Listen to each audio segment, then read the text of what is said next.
Hello friends, welcome back.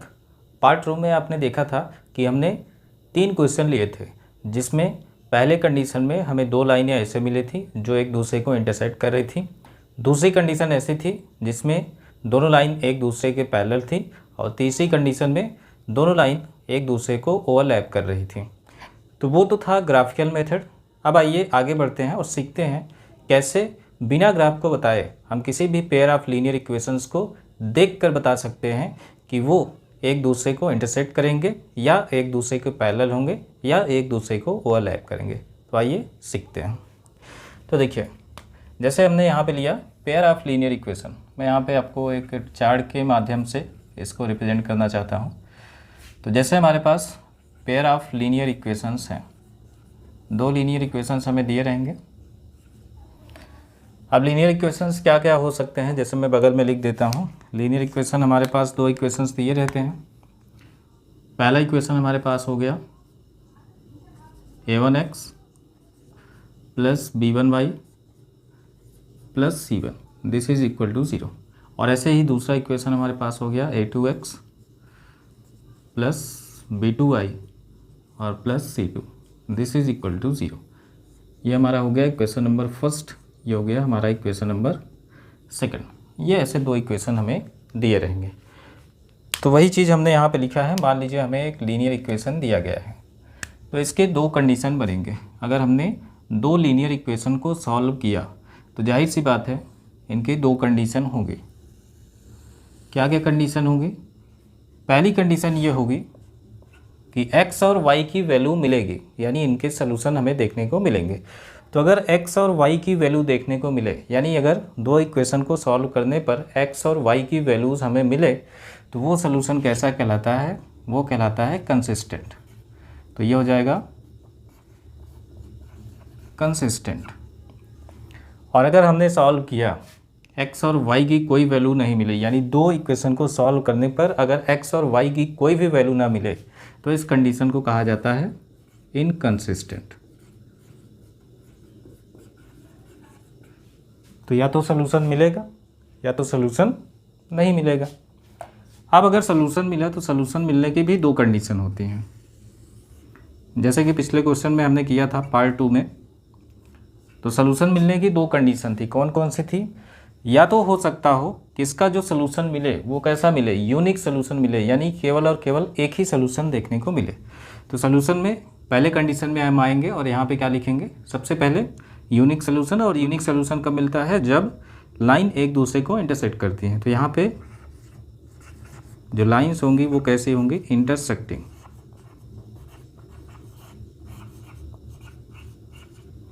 Next आते हैं दूसरे कंडीशन में। इंटरसेक्टिंग के बाद दूसरी कंडीशन कब सलूशन मिल रही थी? जब हमें लाइंस कैसे मिल रही थी? ओवरलैपिंग, जहाँ पे x और y की इनफाइनाइट वैल्यू देखने को मिल रही थी। तो दूसरी कंडीशन हमारे पास क्या थी? Overlapping lines.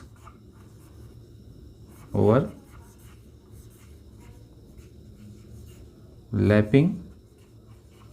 लाइन, या इसको ऐसे भी बोल सकते हैं हम कोइंसिडेंट लाइंस। ओवरलैपिंग यानी कोइंसिडेंट लाइंस। अब ये कंडीशन कब आती है? इंटरसेक्टिंग की कंडीशन हम कैसे बना सकते हैं? जब वो जो 2 इक्वेशन दिए गए हैं उसमें हम कोएफिशिएंट का कंपेयर करें, यानी a1/a2 इसकी वैल्यू निकालें और ये इक्वल ना आए b1/b2 के वैल्यू के। तो ये कंडीशन कौन सी होगी? इंटरसेक्टिंग लाइन की। यानी जो 2 लाइन हमारे पास होंगी वो कैसी होंगी? मान लीजिए एक लाइन आपके पास ये है L1 और एक लाइन ये है L2। ये दोनों को एक दूसरे को कहीं ना कहीं पे कट करेंगे, तो ये होंगी इंटरसेक्टिंग लाइन। और इंटरसेक्टिंग लाइन की कंडीशन में हमें केवल और केवल एक ही सलूशन मिलता है, यानी x की भी केवल एक ही वैल्यू मिलेगी और y की भी केवल और केवल एक ही वैल्यू मिलेगी। तो इस कंडीशन को हम क्या कहेंगे? Unique solution. यानी यहाँ पे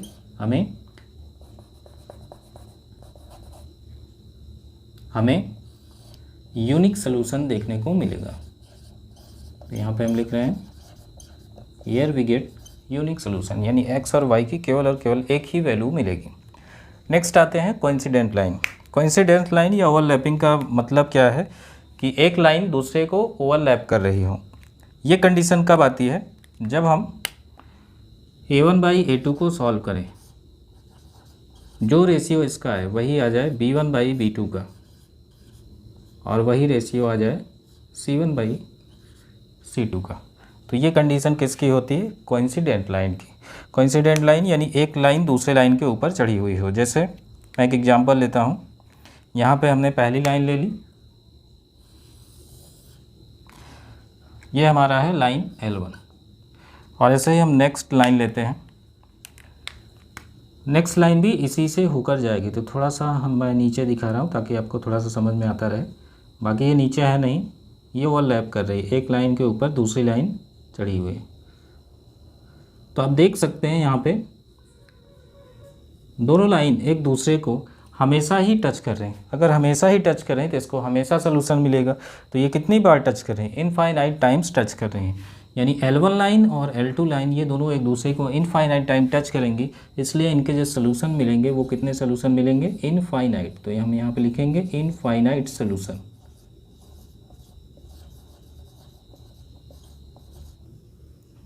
चलिए आगे बढ़ते हैं। Next point, inconsistent. इनकंसिस्टेंट का मतलब है जब भी इन दोनों लाइंस को सॉल्व किया जाए तो कोई भी सलूशन ना मिले। तो कोई भी सलूशन कब नहीं मिलता? जब दोनों की दोनों लाइन कैसी हो जाए? पैरेलल। तो यहाँ पे हम लिखेंगे ये हो जाए पैरेलल लाइंस। अब पैरेलल लाइंस के लिए कंडीशन क्या होती है? जब हम सॉल्व करें तो हमें क्या मिले? a1/a2 ये b1/b2 के इक्वल मिले, लेकिन ये दोनों कभी भी c1/c2 के इक्वल ना हो। तो ये कंडीशन कैसी होती है? पैरेलल लाइंस की। अगर मैं इसको रिप्रेजेंट करना चाहूँ फिगर वाइज, तो मान लीजिए आपके पास एक लाइन ये थी L1, और इसी के पैरेलल जो दूसरी लाइन है वो भी चली जाएगी, ये हो गई लाइन L2। तो आप देख सकते हैं दोनों लाइन रेल की पटरियों की तरह एक दूसरे के पैरेलल हैं, और ये इनफाइनाइट तक चाहे चली जाए कभी भी एक दूसरे को इंटरसेक्ट नहीं करेंगी। तो जब ये दोनों एक दूसरे को इंटरसेक्ट ही नहीं करेंगी तो इनका कोई भी सलूशन नहीं मिलेगा। तो आप यहाँ पे लिख सकते हैं there will be no solution. तो ये टोटल 3 कंडीशन होती है जिसको आप बिना ग्राफ बनाए बता सकते हैं। आइए कुछ एग्जांपल्स के थ्रू इनको समझने का प्रयास करते हैं। जैसा देखिए हमने पहला एग्जांपल लिया हुआ है 3x + 2y this is equal to 5, equation first है हमारा, और दूसरा इक्वेशन है हमारे पास 2x - 3y this is equal to 7। अब यहाँ पे हमसे पूछा जा रहा है कि बताइए ये दोनों लाइन किस तरह के हैं? ओवरलैपिंग है, इंटरसेक्टिंग है, या पैरेलल है? तो फिर से वही काम। अब यहाँ पे देखिए हम रेशियो निकालेंगे। तो यहाँ पे देखिए a1 की वैल्यू 3 है और a2 की वैल्यू 2 है। अगर हम यहाँ पे लिखना चाहें तो सबसे पहले a1/a2 की वैल्यू निकालेंगे। सो a1/a2, a1 की जगह हमारे पास कितना है? 3, और a2 की जगह कितना है? 2। तो हमने a1/a2 की वैल्यू निकाल ली। ऐसा ही नेक्स्ट आगे बढ़ेंगे, b1/b2 की वैल्यू निकालते हैं। सो b1/b2 अगर हम इसकी वैल्यू निकालते हैं तो ये आ जाएगा 2। साइन के साथ लेना है, यहाँ पे साइन है नेगेटिव, तो -3। तो ये आ गया 3/2 और ये आ गया -2/3। अब देखिए यहाँ पे हमने देखा क्या, a1/a2 और b1/b2 की जो वैल्यू है एक दूसरे से डिफरेंट है।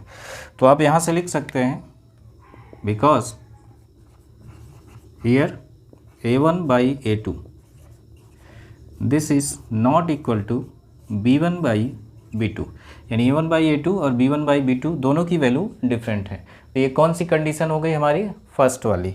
जब a1/a2 b1/b2 के इक्वल ना हो तो दोनों लाइन एक दूसरे को इंटरसेक्ट करते हैं। जब इंटरसेक्ट करेंगी तो वहाँ पे कितने सोल्यूशन मिलेंगे? केवल और केवल एक।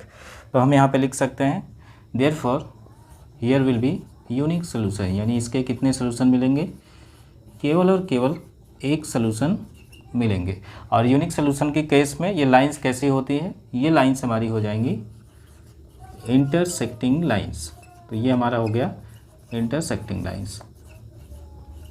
और आपसे पूछा जाए ये कौन सी कंडीशन है, कंसिस्टेंट की या इनकंसिस्टेंट की, तो आप यहाँ से लिख सकते हैं, यहाँ पे हमें सोल्यूशन देखने को मिल रहा है तो इसका मतलब इसके सोल्यूशन कैसे होंगे? कंसिस्टेंट। तो ये 3 चीज़ें आप यहाँ से बता सकते हैं। चलिए नेक्स्ट आते हैं, ऐसे इसको देखते हैं। अब यहाँ पर भी सबसे पहले हम a1/a2, अगर आप a1/a2 की वैल्यू निकालते हैं तो ये आ जाएगा A1 की जगह 9 और A2 की जगह 18। अगर आप इसको कट करते हैं A1 बाई A2, 9 1 जा 9, 9 2 जा 18, यानी ये आ जाएगा 1/2। ये हो गया A1 बाई A2 की वैल्यू। ऐसे ही हम यहाँ पे B1 बाई B2 की वैल्यू निकालते हैं। So B1 by B2 this is equal to, B1 की जगह हमारे पास कितना है यहाँ पे 3 और B2 की जगह कितना है 6। इसको भी कट कर दीजिए, 3 1 जा 3, 3 2 जा 6। तो अगर आप इसको सॉल्व करेंगे तो B1 बाई B2 इसकी भी वैल्यू आ गई 1/2। अब देखिए यहाँ पे ये दोनों वैल्यूज़ सेम आ रही हैं, तो अगर दोनों वैल्यूज़ सेम आए तो हम तीसरे वाले को भी सॉल्व करेंगे, यानी C1 बाई C2 की वैल्यू निकालेंगे। सो C1 बाई C2 ये हमारे पास है प्लस का 12 और डिवाइड बाई प्लस का 24। इसको भी कट करेंगे, 12 1 जा 12, 12 2 जा 24, यानी यहाँ से हमने निकाला तो C1 बाई C2 इसकी भी वैल्यू आ गई 1/2। तो आप देख सकते हैं यहाँ पे तीनों वैल्यूज़ बराबर हैं। तो यहाँ पे हम लिख सकते हैं here A1 by A2 this is equal to B1 by B2 और this is equal to C1 by C2। तो ये कौन सी कंडीशन हो गई हमारी सेकेंड वाली, यानी यहाँ पे दोनों लाइन क्या होंगी, एक दूसरे को ओवरलैप करेंगी।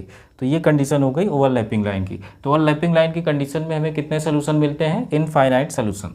तो हम यहाँ पे लिखेंगे देयरफॉर यहाँ पे हमें कितने मिलेंगे, इनफाइनाइट सोल्यूशन। दूसरी चीज़ आपसे पूछा जा सकता है कि लाइंस की कंडीशन कैसी होगी, तो आप यहाँ से लिख सकते हैं this will be overlapping line या कोइंसिडेंट लाइन। तो आप लिख सकते हैं कोइंसिडेंट लाइंस। तीसरी चीज़ आपसे पूछा जाए कि कंसिस्टेंट है या इनकंसिस्टेंट है, तो अगर आपको सोल्यूशन मिले तो ये क्या होता है, कंसिस्टेंट। तो आप तीसरी चीज़ यहाँ से लिख सकते हैं कंसिस्टेंट। तो ये तीन चीज़ें आप यहाँ से भी बता सकते हैं। ऐसा ही चलिए नेक्स्ट आते हैं, लास्ट वाले को चेक करते हैं। अब यहाँ पर भी हमें वही चीज़ करना है, A1 by A2, B1 by B2 और C1 बाई C2 की वैल्यू निकालना है। चलिए निकालते हैं। तो यहाँ पे पहले हम A1 बाई A2 की वैल्यू निकालते हैं। A1 की जगह 5 और A2 की जगह माइनस का 10। इसको कट करेंगे, 5 1 जा 5, 5 2 जा 10। तो यहाँ से हम निकाल सकते हैं A1 बाई A2 की वैल्यू। माइनस को ऊपर ले जाइए तो आ जाएगा -1 और डिवाइड बाई 2। नेक्स्ट ऐसे ही B1 बाई B2 की वैल्यू निकालेंगे।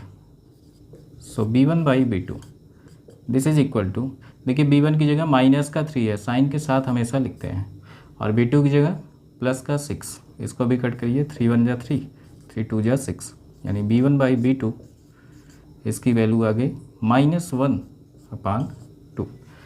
ऐसे ही नेक्स्ट C1 बाई C2 की वैल्यू निकालते हैं। तो C1 की जगह हमारे पास कितना है 11 और C2 की जगह 5। अब आप देख सकते हैं, यानी इसको आगे कंटिन्यू करके लिखेंगे तो आप लिख सकते हैं 11/5। तो आप देखिए यहाँ से A1 बाई A2 की वैल्यू और B1 बाई B2 की वैल्यू दोनों सेम है, लेकिन C1 बाई C2 की वैल्यू डिफरेंट है। तो आप यहाँ पे लिख सकते हैं here A1 by A2 this is equal to B1 by B2 but these are not equal to C1 by C2। तो ये कौन सी कंडीशन आ गई, थर्ड कंडीशन, जब लाइंस पैरेलल थी। तो पैरेलल लाइंस की कंडीशन में कोई भी सोल्यूशन नहीं मिलता। तो आप लिखना चाहें तो यहाँ पे लिख सकते हैं, पहली कंडीशन में लाइन कैसी होंगी, पैरेलल्स, और पैरेलल लाइन की कंडीशन में कितने सोल्यूशन मिलते हैं, कोई भी सोल्यूशन नहीं मिलता। तो आप यहाँ पे लिखेंगे नो सोल्यूशन। और पैरेलल लाइंस कब आती है, आपसे पूछा जाए कि कंसिस्टेंट होगा या इनकंसिस्टेंट, तो यहाँ पे हमारा क्या होगा, इनकंसिस्टेंट, क्योंकि यहाँ पे कोई भी सोल्यूशन नहीं मिल रहा है। तो इस तरीके से हम बिना ग्राफ बनाए बता सकते हैं कि जो दी गई लाइंस हैं वो पैरेलल हैं, इंटरसेक्टिंग है या ओवरलैपिंग है।